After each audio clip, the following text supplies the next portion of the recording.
Bismillahirrahmanirrahim. Assalamualaikum warahmatullahi wabarakatuh. Waalaikumsalam warahmatullahi wabarakatuh. Dengan siapa? Ya, dengan Betty.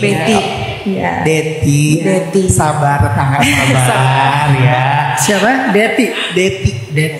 Ya, terima kasih Ustadz. Assalamualaikum. Semoga Allah Subhanahu Wa Taala merahmati Ustadz, keluarga, Amin, ya Mas MC, Mbak, semua teman-teman yang ada di sini. Insya Allah dirahmati oleh Allah semuanya. Terima kasih sebelumnya kesempatannya. Bismillah, deg-degan.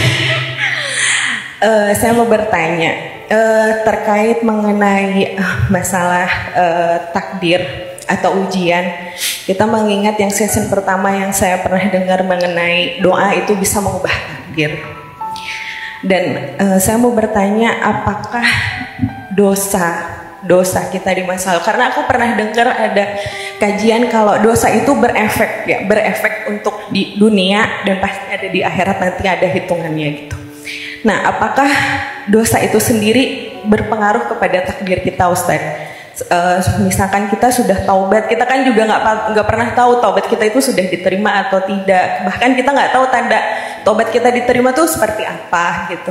Nah, apakah dosa itu juga mempengaruhi takdir kita seperti yang pernah Ustadz sampaikan kalau yang bisa mengubah takdir itu adalah doa? Dan apakah dosa itu juga sendiri bisa merubah takdir kita atau seperti apa? Terkadang kan kita kalau lagi ujiannya berat gitu, apakah oh ya mungkin ini dosa kita ya. Kadang kita suka negative thinking atau seuzon, oh ya mungkin ini dosa yang pernah kita lakuin sehingga ujian itu berat. Padahal kita tahu ujian itu kan love language-nya Allah sama kita. Bedakan antara hukuman dengan dampak. Orang yang berbuat dosa lalu dia bertobat, maka Allah mencabut hukuman atasnya, nggak akan dihukum lagi. Allah penerima taubat, Allah pengampun dosa. Tapi dampak dari dosa itu bisa aja masih ada dalam kehidupannya. Misalnya kita berbuat dosanya dengan menzolimi orang gitu kan, kita nggak bisa memaksa orang langsung jatuh cinta sama kita kan. Pasti ada rasa benci dia, marah dia, mungkin dendam dia. Itu kan dampak dari dosa. Walaupun dosa kita udah diampuni sama Allah, namanya orang pernah disakiti, pasti ada rasa nggak nyaman di hatinya tentang kita. Bahkan Nabi pun ketika sudah memaafkan seorang budak yang membunuh pamannya, Nabi tetap nggak bisa ngelihat wajahnya. Nabi udah memaafkan dia, udah lapang dada dengan dia, udah ngasih dia hak-hak dia, menerima Islam dia. Tapi kalau ketemu dia, itu keingat dengan Hamzah. Makanya Nabi nggak mau ketemu dia dalam beberapa waktu. Artinya dampak dari dosa tetap ada. Tapi dosanya, hukumannya, kalau kita udah bertaubat, Allah pasti menerima taubat kita dan pasti mengampuni dosa kita. Nah, bagaimana cara kita menghilangkan dampak itu? Perbaikilah dan bayarlah hutang dosa kita. Contoh, kalau dosa kita adalah tentang zalim kepada orang lain, kalau dulu kita pernah menyakiti dia, sekarang bahagiakan dia. Saya pernah ngerasa kayak punya hutang kesalahan sama anak. Terutama anak pertama dan anak kedua. Kenapa? Karena ketika mereka masih kecil saya lagi sibuk-sibuknya. Namanya ayah ya. Mungkin awal-awal menikah itu kan lagi merintis segala urusan kan. Sehingga sedikit sekali waktunya buat anak-anak. Saya nggak pernah nemenin mereka sarapan. Saya nggak nganter mereka sekolah. Saya nggak nemenin mereka belajar malam hari. Itu tuh hutang yang menurut saya tuh saya harus bayar.